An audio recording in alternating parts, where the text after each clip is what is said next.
If you have a Bible with you, I invite you to turn to a part that is in the New Testament. The Bible is effectively split into two, a book called the Old Testament and the New Testament. The Old Testament, those books that were written before Jesus' time, those which were written after came about him.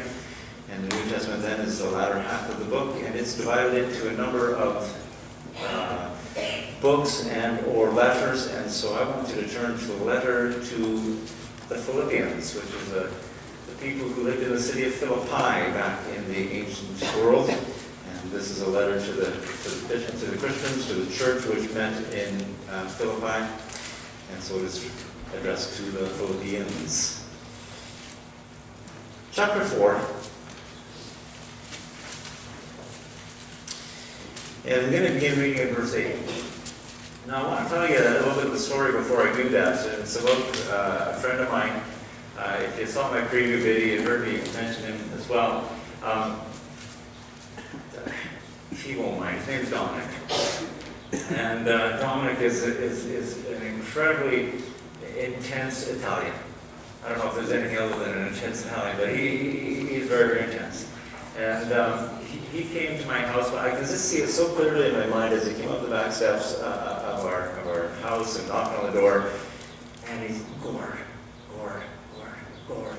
And he's, you know how your comfort zones are about like this when you're talking to somebody? He's like this, right? So when you're in a room with him, it kind of goes like this because you just sort of want to be backing away from him all the time, and he just sort of follows you around the room. You know some people who don't have the same sort of sense of space as him, so he's like right in my face.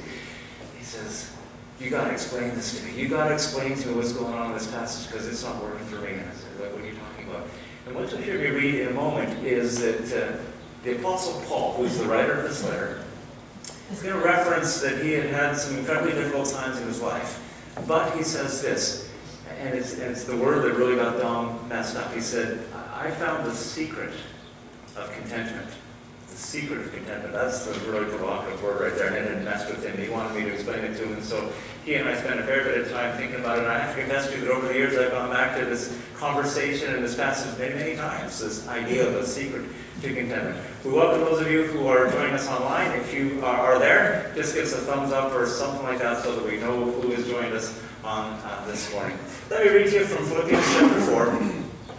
Again, it's kind of in mid-flight in this conversation, but I think this is a good place to start. And it's actually as he begins to wind up his letter to these people. And so he says this, "Finally, brothers and sisters, whatever is true, whatever is noble, whatever is right, whatever is pure, whatever is lovely, whatever is admirable, if anything is excellent or praiseworthy, think about such things. Whatever you have learned or received or heard from me or seen in me, put it into practice." Just, you know, as sort of a side thought, that's a remarkable statement that he makes right there. And I wonder if you, in your own walk with the Lord, would have the courage to say this to someone else. Paul is saying, you know, all these wonderful things, think on these things. And then he says, and by the way, whatever you've seen me doing, do those things too. Are you at the place where you're prepared to say to someone, do what I do? It's quite an extraordinary statement for him to make. But then he says, put it into practice, and the God of peace will be with you. Verse 10, "I rejoice greatly in the Lord, that at last you have renewed your concern for me. Indeed, you've been concerned, but you've had no opportunity to show it. I am not saying this because I am in need. For I have learned to be content whatever the circumstances. I know what it is to be in need. I know what it is to have plenty. I have learned the secret of being content in any and every situation, whether well-fed or hungry, whether living in plenty or in want. I can do everything through Him who gives me strength." Stop right there. So Dom, understandably, wanted to know, okay, what's the secret that he's talking about?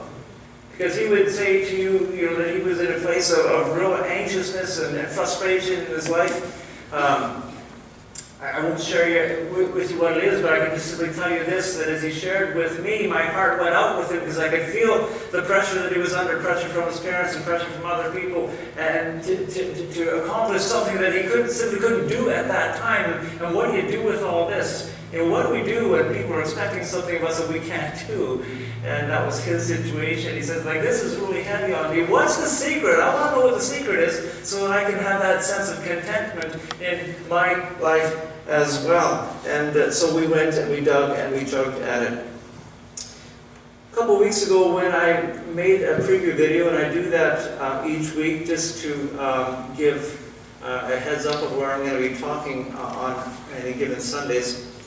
It was just less than a week after the accident that had happened in Saskatchewan that wiped out half of the Humboldt Broncos hockey team and coaches, and of course the community and the greater community in Canada in a very unique way was sort of reeling from just how suddenly an event can happen that can just turn the world of so many people upside down.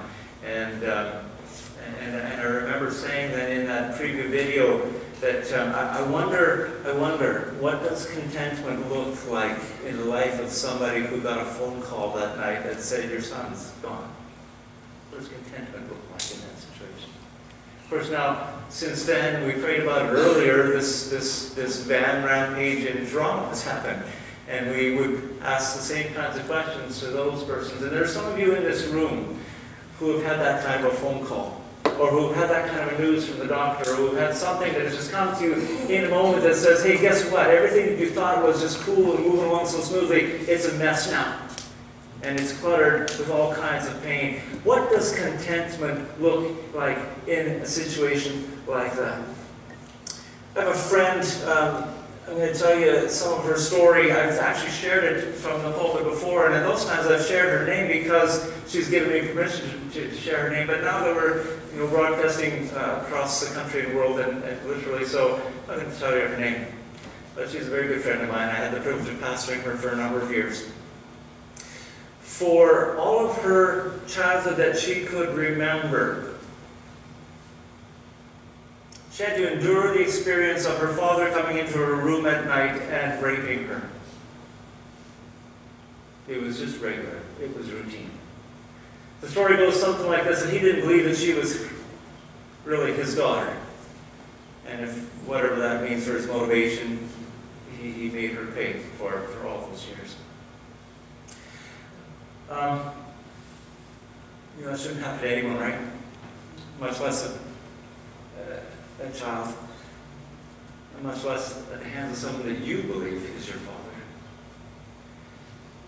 I met her as an adult, and you would be surprised to hear that she was profoundly traumatized, that there was all kinds of memories and flashbacks and things that just were tormenting her life, that just when things seemed to be going right for her, they would all come back to her, and it would just tip over sideways, and she'd be starting over again. And I felt helpless, quite frankly, as a pastor. If there's somebody who would just say, Pastor, help me to know how God's going to help me in this situation. We persevered, we trudged forward, and for the most part, all I did with her over the next several years was just cry with her when things went sideways again. And as we developed a good friendship, the tears were not just empathy, they were mine. I hurt badly for her and what she was enduring, and quite frankly, I was a little frustrated that as a pastor I couldn't do anything else for her.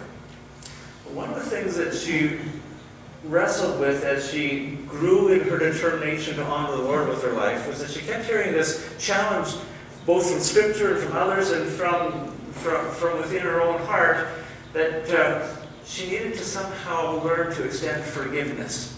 Now, her father had died and was gone. So that makes it really complicated when you're trying to extend forgiveness or learn how to forgive someone who's not even there anymore. But she had siblings. And it seemed that her siblings were somewhat complicit in this whole thing, because not only did they never intervene to protect her, because they were not victims in the same way, But they never really acknowledged it all through her growing up. And so when she would try to sort of reach out, there'd be no acknowledgement of it, so she'd be left alone, because not for this alone. And so over the years, she began to feel a tremendous sense of resentment and frustration towards her siblings as well. And so the thing about forgiveness that really struggled with her the most was, okay, my dad's gone, I don't know what to do with that, but I got my siblings here, and I have no sense of forgiveness for them. What do I do with this? And again, we stalled. We struggled for the longest time what to do with this one time. But there was, I'll tell you, like in those breakthrough moments, there was a breakthrough moment. And I didn't think it was a breakthrough moment at first. I thought it was just another round of the tears and the anguish and all the rest. But when we got talking about it, she told me that she forgave her siblings. I said, what's going on? How did that happen? And I went back to an earlier conversation where we kept exploring this thing, and here's what it was. She began to understand, or we began to understand, in our heads at least, that forgiveness, even though it feels like an emotion, like, do I feel like I forgive you, or do I feel unforgiving? In fact, it's not really an emotion at all. It is what I do with my emotions. And I remember the conversations. Okay,